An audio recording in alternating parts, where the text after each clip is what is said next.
पाकिस्तान को ऐसे लोगों की ज़रूरत नहीं है जो कहते हैं ऐसा नहीं हो सकता, वैसा नहीं हो सकता, पाकिस्तान की तो बुनियाद ही जागीरदारी निज़ाम पे है, इसको कैसे ख़त्म करेंगे।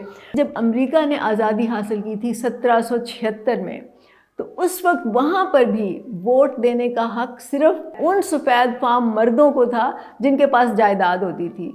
बाकी किसी को वोट का भी हक नहीं था। उसमें औरतें थीं, ग़ुलाम थे, एथनिक मिनॉरिटीज़ थीं, मजहबी मिनॉरिटीज़ थीं, इवन के सफ़ेद फार्म मर्द भी थे जिनके पास जायदाद नहीं थी। अब देख लें, अमेरिका में हर एक को वोट देने का हक है, हर एक को अपनी राय देने का इख्तियार है। लेकिन फिर बहुत सी तहरीकें चलीं, ग़ुलामी का ख़ात्मा हुआ। ग़ुलामी के ख़ात्मे के लिए तो वहाँ खाना जंगी हुई। फिर औरतों की तहरीकें चली, मज़दूरों की तहरीकें चली, और उसके नतीजे में सब लोगों ने अपने अपने हुकूक हासिल किए।